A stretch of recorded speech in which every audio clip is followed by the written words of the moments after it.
Eo amin'ny sehatry ny Kolontsaina dia nahazo fanamafisam-peo tamin'ilay mpitendry gitara basse Camerounais Bona i Tantely mpanakanto vao misandratra. Noho ny fankatoavan'i Bona ny horonanatsary tamin'ny tambazotra serasera, nalefan'i Tantely no nahazoany izany.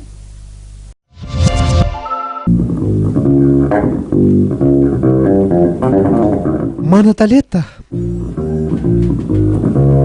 nasongadiny Tantely 13 taona ny fahaizany sy ny fifehezana ny gitara basse raha nitendry ny sanganasany Richard Bona ilay bassiste Camerounais malaza mivoatra New York izy nandritra ny lanonana fohy ny tototsaina tetsy amin'ny terasy izay tsy adana ny farany herinandro lasa teo.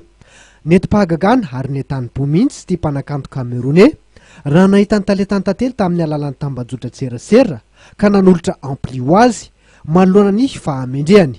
Tena tsy napoziko mihitsy aloha ty fa tena faly tanteraka e.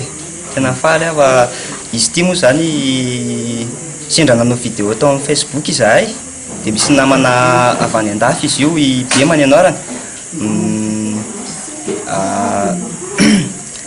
Nisuggéré tany amin'ny Richard Bona zany io vidéo io dia faly Richard Bona nomehana an'ity zavatra ity dia za koa tena faly dia makasitraka be dia be anazy manokana mihitsy za. Ilay mpanakanto Serasera mpiara-miasa akaiky amin'ny Richard Bona sady tompona andraikitra avy amin'ilay trano-pamokarana hira Marvavy Production no nanolotra ny ampli ho an'ny Tantely. Nampianoana ny Richard Bona izy tonga nanganohaniny adala dia tonga dia faly adala gaile oe misy an'izao izy dia mahazo ampli izy boakely io.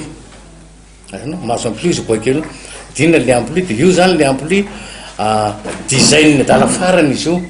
Ary io na any États-Unis ary ianao mitady ampli ohatran'io tsy maintsy manao demandy manao fangatahana dia afaka roana 3 volana vao azo. Fa ty zany le any adala ohatran'ity mihitsy le ampli ampiasain'ny adala sur scène.